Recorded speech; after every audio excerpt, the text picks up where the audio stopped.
Telugu Desam party కావచ్చు, ఆ party అనుకూల మీడియా కావచ్చు, జగన్మోహన్ రెడ్డినే కాదు విశాఖపట్నాన్ని కూడా తమ ప్రత్యర్థిగానే భావిస్తోంది. రాజకీయంగా జగన్మోహన్ రెడ్డి తమకు అడ్డు, అదేవిధంగా అమరావతి అభివృద్ధికి విశాఖపట్నం అడ్డు అన్నది వీళ్ళ అభిప్రాయంగా కనిపిస్తోంది.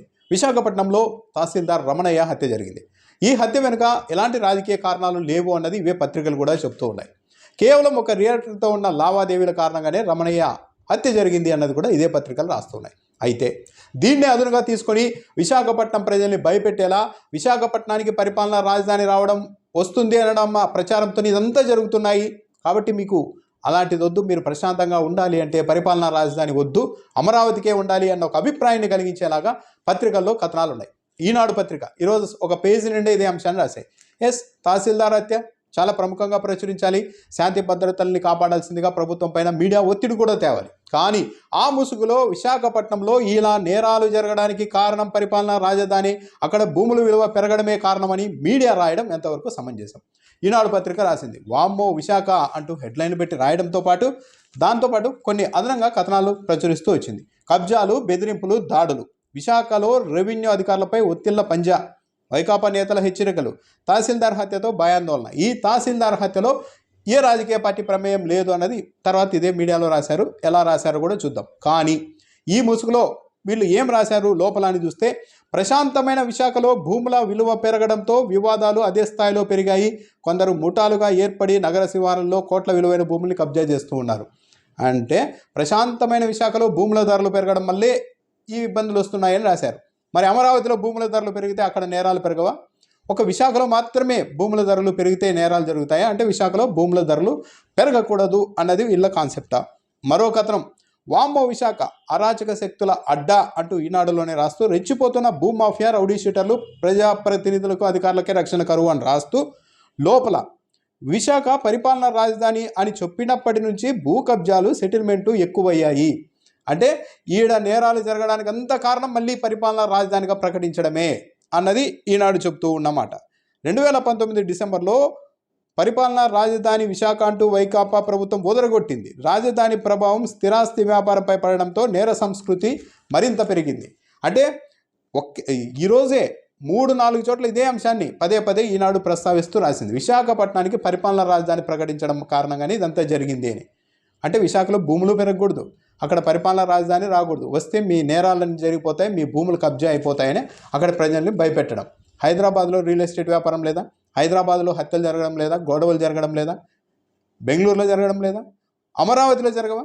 కానీ ఒక విశాఖలో మాత్రమే దీని కారణంగానే భూముల విలువలు పెరుగుతున్నాయి, పరిపాలనా రాజధాని రావడం వల్ల ఈ ఘోరాలు జరుగుతున్నాయని ప్రజల్ని మీడియా భయపెట్టవచ్చా? సరే, ఈ హత్య ఎందుకు జరిగింది, ఎలా జరిగింది అన్నది ఈనాడు పత్రిక కూడా రాసింది.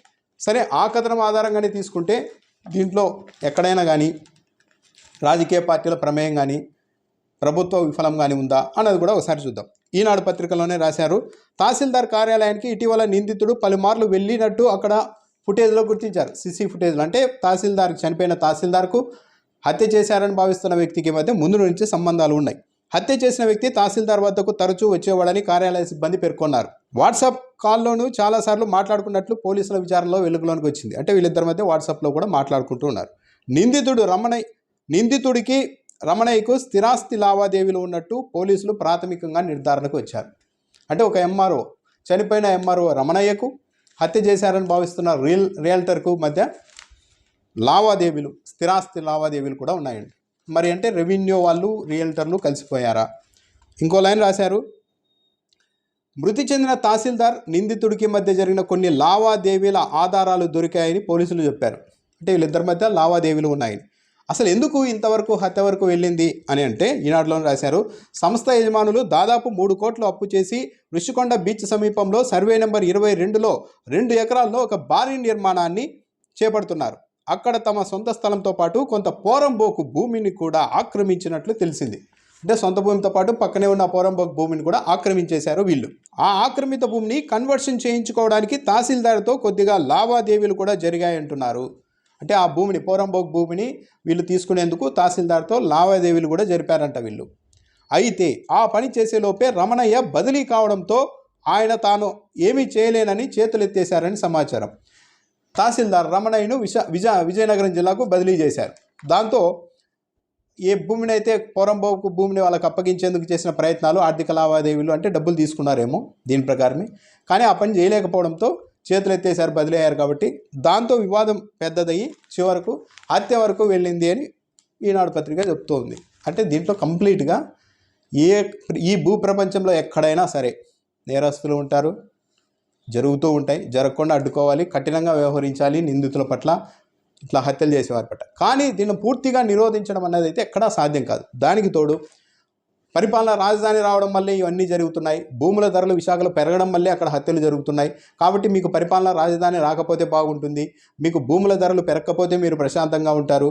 అమరావతిలో అయితే అలాంటి ఇబ్బంది ఉండదు. అమరావతిలో భూముల ధరలు ఎంత పెరిగితే అంత అభివృద్ధి, విశాఖలో భూముల ధరలు పెరిగితే మాత్రం అరాచకం అని ఒక ప్రాంతాన్ని, ఒక విశాఖపట్నాన్ని పూర్తిగా నెగిటివ్లో చూపించడానికి మీడియా సంస్థలే ఇలా దాడికి దిగడం అన్నది మాత్రం చాలా దురదృష్టకరం.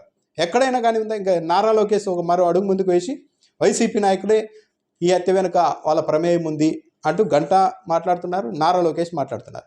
కానీ ఎక్కడా కూడా మీడియాలో కానీ, ఒకవేళ నిజంగా వైసీపీ నాయకుల ప్రమేయమే ఉంటే మీడియాలో ఇప్పటికి వచ్చేది కదా. అది కాదు, కేవలం తహసీల్దార్కు రియల్టర్కు మధ్య ఉన్న వ్యవహారాలు, ఆయన చెప్పిన పని అంటే లావాదేవీలు, డబ్బులు తీసుకున్నారేమో, చేయలేదు పని, దాంతో హత్య వరకు వెళ్ళింది పని అని చెప్తూ ఉన్నారు. వాస్తవం ఇలా ఉంటే ఒక ప్రాంతాన్ని, ఒక మంచి నగరాన్ని కేవలం ఏదో ఒక నేరాలమయమైపోయిన నగరంగా, నేరస్తుల అడ్డాగా దాన్ని ప్రచారం చేసి విశాఖ బ్రాండ్ని దెబ్బ కొడితే అమరావతికి బ్రాండ్కు మళ్ళీ భవిష్యత్తులోనే ఊపు వస్తుందేమో అన్న ఒక దురాలోచన తప్ప మరేది కూడా కనిపించడం లేదు.